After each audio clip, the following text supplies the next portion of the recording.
Hello guys, good evening to all of you. Tonight we're going to have a Bible study, and our Bible study is based on what's happening now. Of course, we have this COVID-19, and we came to know a lot of reports about death because of COVID-19. At alam natin na talagang marami ang namamatay dahil dito. Of course, sinasabi natin na talagang ang tao ay normal lang talaga na mamamatay. It is a fact. Bahagi ito ng ating paglalakbay. It is a part of our journey na God gave us life, but as the Bible says that there's no such thing as permanent in this world. Of course, we're all going to die, even not because of COVID-19, but in this particular appointed time, tayo ay makakaranas ng kamatayan. And then that's what we're going to discuss. And I hope you will stay with me as I discuss this. Okay. Halos talagang nakikita natin ito, naririnig natin ito araw-araw about death. So this time, let us know what the Bible says about kamatayan, about death. So I'm going to read the passage from the book of Hebrews. In Hebrews chapter 9, verse 27, it says, sabi dito sa Hebrews chapter 9, verse 27, itinakda sa mga tao na minsan lamang mamatay at pagkatapos ay ang paghuhukom. It is appointed unto each man to die once, and after that, the judgment. So kapag pinag-uusapan ay kamatayan, nakakatakot ito. Nakakatakot talaga ito sa ating buhay. At ako, lahat tayo ay talagang makakaranas nito. So this time, alamin natin ito. Ano ba ang fact patungkol sa kamatayan? Patungkol sa death? Patungkol sa pag-end ng buhay? May mga biruan nga tayong maririnig na ang sabi nila, bakit daw namatay? Kasi tumigil sa paghinga. Tama rin naman yun na talagang tumigil sa paghinga. Pero yung pagtigil sa paghinga, may may dahilan yun kung bakit tumigil siya sa paghinga. So, ano ang number one fact patungkol dito sa karanasang ito? Ang number one, lahat ng tao ay mamamatay. Makakaranas tayo ng kamatayan. At itong kamatayang ito ay in a point, ibig sabihin, nang sinabi sa Hebrews 9:27 na it is appointed, wala na bang ibang mag-a-appoint nito kundi yung nagbigay rin ng buhay. Sabi nga doon sa isang awitin, hiram sa Diyos ang ating buhay. So ibig sabihin, figuratively, wala naman tayong kamalay-malay noon, hindi natin alam, nabubuhay pala tayo dito sa mundo. Ang ginamit ay yung ating mga magulang. Wala namang ibang gagamitin. Kahit pa sabihin mo yung pagsasama ng dalawang tao ay hindi legal. Pero dahil sila yung ginamit upang mabuhay tayo, ang tawag sa kanila ay magulang natin. Kasi sa nanay tayo nang galing at nagkaroon ng lovemaking kaya nabuhay tayo. Pero itong buhay na ito, isang fact, matatapos ito. Meron tayong ibang topic sa mga susunod na panahon na may tao bang hindi makakaranas ng kamatayan? Pag-uusapan natin yan sa susunod na panahon. Pero isang fact, one of the facts that we should accept and know is that every single person on earth will experience death. Okay, that's number one. Okay, number two, we don't know when. Walang nakakaalam nito. Kaya doon sa sinabi sa Hebrews 9:27, yung sinabing, it is appointed unto each man to die once. Ibig sabihin, hindi lang yung kamatayan ang pinag-uusapan doon, na itong physical na ito matatapos. Ang pinag-uusapan din doon, yung kung kailan mamamatay ang tao. At yung tanong na kung kailan mamamatay ang isang tao, walang taong nakakaalam niyan. Only God knows because He is the giver of life. So, kung hindi natin alam kung kailan mamamatay ang tao, hindi ko alam, hindi mo alam. It is because yun ang ating limitasyon. Hindi natin masasabi na bukas na, hindi natin masasabi na next year or 10 years pa. Basta may appointment siya ang nagbigay ng buhay sa atin ng kamatayan kung kailan. It is something that we don't know. Okay. So, number 3 facts about that. When we die, we don't know how. Kapag dumating na yung panahon na tayo ay, yung panahon o time yun, kapag dumating na yun na tayo ay in-appoint na ng Diyos para sa kamatayan, yung kanyang appointment ay mamamatay ang tao sa iba't ibang kaparaanan. Okay. Iba't iba ang kaparaanan ng kamatayan ng tao. At wala ring nakakaalam kung anong kaparaanan siya mamamatay. Walang nakakaalam yan. Pero magsasay tayo ng ilang example kung ano ba ang maaaring maging kaparaanan para ang isang tao ay mag-end na yung kanyang buhay. Halimbawa, accident. Marami tayong mapapanood ngayon sa YouTube o mapapanood sa television na namatay sa aksidente dahil sa nagbanggaan, yung motor nag-slide, tumama yung ulo. Sa aksidente pa lang yan. Maaring yung sasakyan nahulog sa bangin. Mga fatal cause of death yan. Na talagang syempre hindi natin pinagpipray o hindi natin ginugusto na mangyari rin yun sa atin. Okay. Maaari naman namatay sa sakit. Diba? Marami tayong naririnig namatay sa mga certain disease katulad ng sakit sa puso, yung tinatawag na cardiac arrest o heart failure, maaring cancer, iba't ibang klase ng cancer. Maraming klase ang cancer sa buong katawan.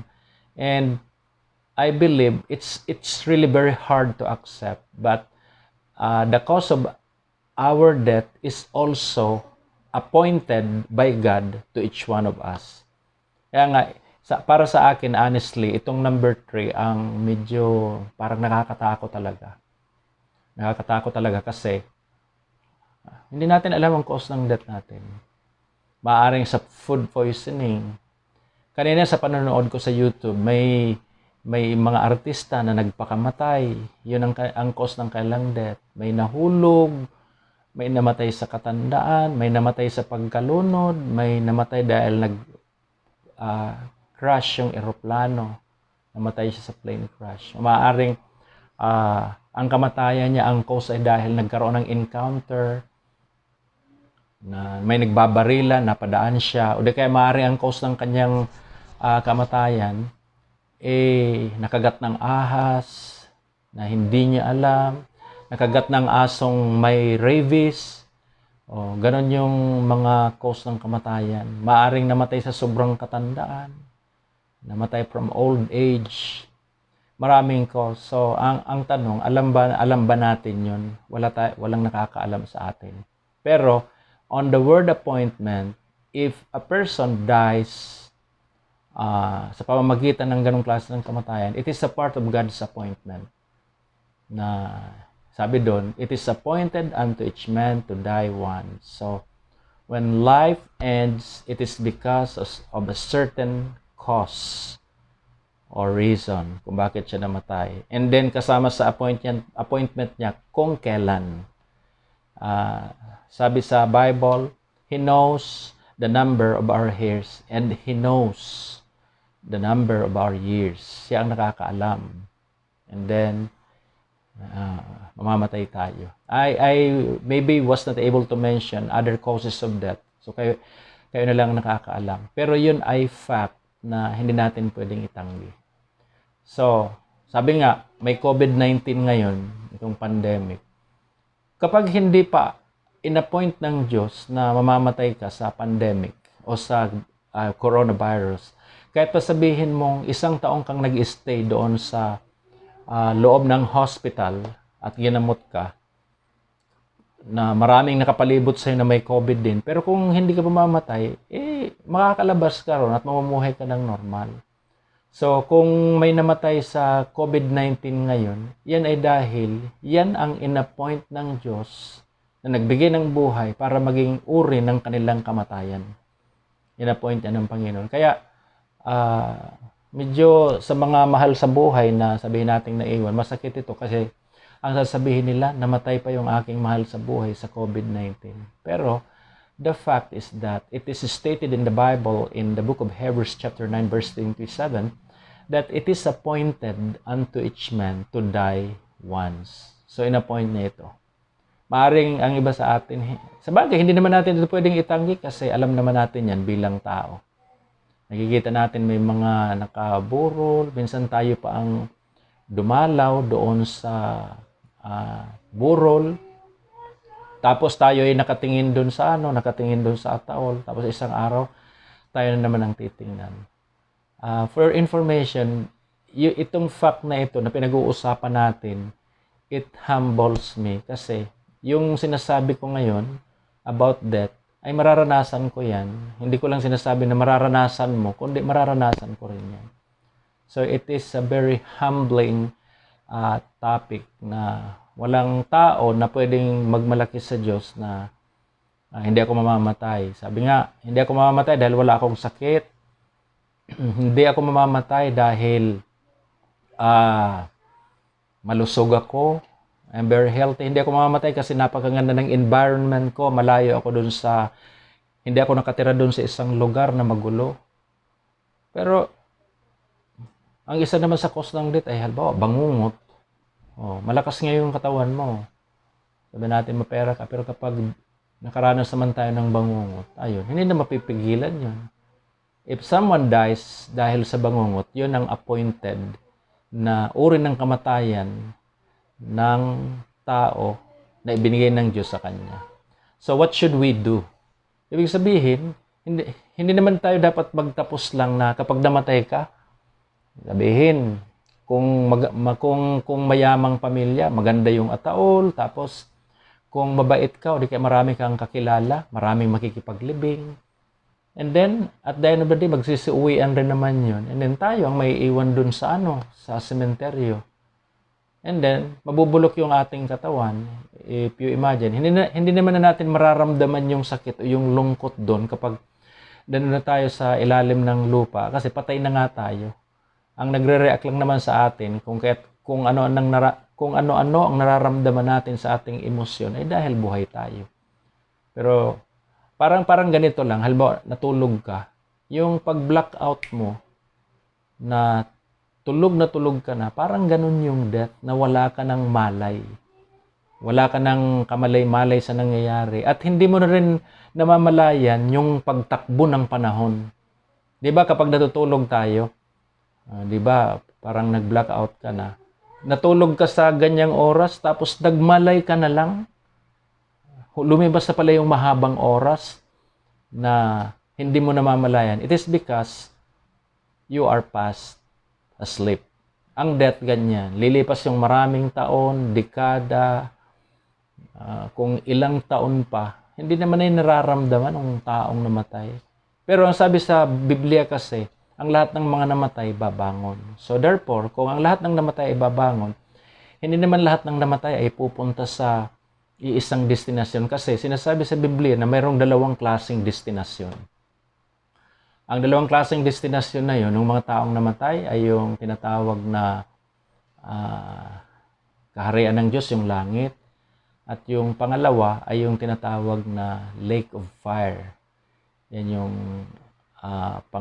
pangalawang kamatayan na sinasabi sa tao. Of course, Kapag naririnig mo ito ngayon, hindi mo naman na gugustuhin na mapunta ka sa lake of fire. Hindi mo yung gugustuhin sa sarili mo.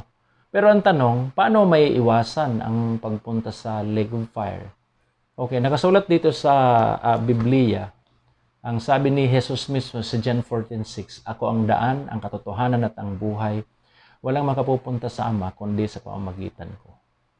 Sabihin, ang buhay natin ay dapat iasa natin kay Jesus dahil siya ang nagbibigay ng buhay. Ang ibig ko sabihin nito, itong katawang lupa, itong katawan natin mamamatay, pero may kabilang buhay na we desire to go there, and it is through Jesus Christ. Anong sabi sa John 3:16? Ang sabi sa John 3:16, "Gayon na lamang ang pag-ibig ng Diyos sa sanlibutan, kaya ibinigay niya ang kanyang bugtong na anak na si Jesus." Binigay niya ang kanyang bugtong na anak upang ang sino mang sumampalataya sa kanya ay hindi na mapapahamak. Hindi na mapapahamak will not perish but have eternal life. So therefore, si Christ lang talaga ang pag-asa. Sa ating part, yung manampalataya tayo na siya ang tagapagligtas at manampalataya tayo doon sa ginawa niya sa cross para mapatawad tayo sa ating mga kasalanan. Kasi ang sabi sa Bible, ang parusa ng kasalanan ay kamatayan. Ibig sabihin, ang kasalanan ang naging dahilan, yung ating likas na kasalanan, ang naging dahilan kung bakit ang tao nakararanas ng kamatayan. At kung ang isang tao ay mananatili doon sa kasalanan, yun ding kasalanan yun ang maghahatid sa kanya sa dagat-dagatang apoy. So, dinidiscuss natin ito, hindi para matakot tayo, kundi nabubuhay pa tayo ngayon, tapos narinig mo itong sinasabi ko ngayon. Ibig sabihin, this is an opportunity that just before we die, maihandog na natin ang ating buhay sa ating Panginoong Hesus kasi siya ang nagbibigay ng buhay na walang hanggan. Diba? Napakalinaw naman yan. Siya lang ang nagbibigay ng buhay na walang hanggan, si Jesus. Kaya nga siya ipinako sa cross. Salamat na mayroon tayong mga paniniwala kung ano man ang ating relihiyon. Pero ang tagapagligtas ay si Jesus, hindi yung ating pagiging bahagi ng relihiyon. Hindi ko naman sinasabi na, okay, masama ang inyong relihiyon. Hindi ko yan sinasabi. Kung mayroon kang relihiyon at may nakilala kang Diyos, mabuti yan. Pero kung ang pag-uusapan ay kaligtasan ng ating kaluluwa kapag tayo namatay na, ano man ang iyong relihiyon, ang dapat lapitan mo dyan, si Jesucristo. Hindi yung sasabihin mo, magme-member ako dito. Kasi basta tao, walang perfecto dyan. Even religion, walang perfect dyan. But si Jesus Christ is more than enough and perfect enough para iligtas yung ating mga kaluluwa. Itong ating kaluluwa na hahatulan matapos tayong mamatay dito sa physical na ito. So, I hope in that very short explanation, magkaroon tayo ng pagpapahalaga sa ating buhay na salamat at nandito tayo sa ganitong kalagayan na malalakas tayo. Yung mga may karamdaman, mas lalo tayo dapat lumapit sa Diyos. Yung mga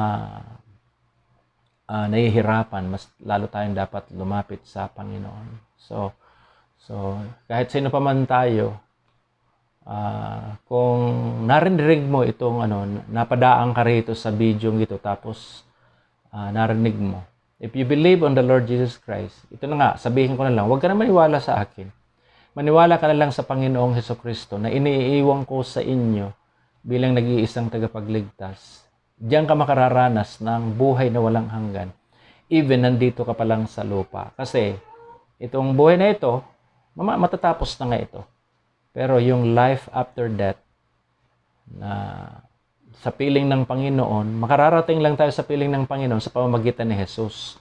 Ang mga taong namatay na hindi niya nabigyan ng pagpapahalaga sa Jesus sa kanyang buhay. Hindi ko naman hinahatulan, pero ang sabi kasi sa Biblia, may dagat-dagatang apoy na nakahanda at sila hahatulan na ayon doon sa kanilang ginawa. Yung ginawa nila dito sa lupa.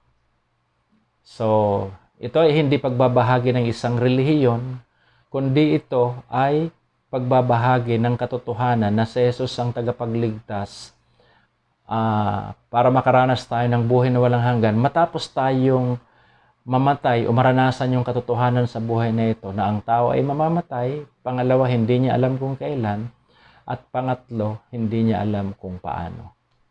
So, I hope that this has been made clear at masamantala natin ang pagkakataon na habang tayo nabubuhay pa, lumapit na tayo sa ating Panginoong Hesukristo. Siya ang tagapagligtas.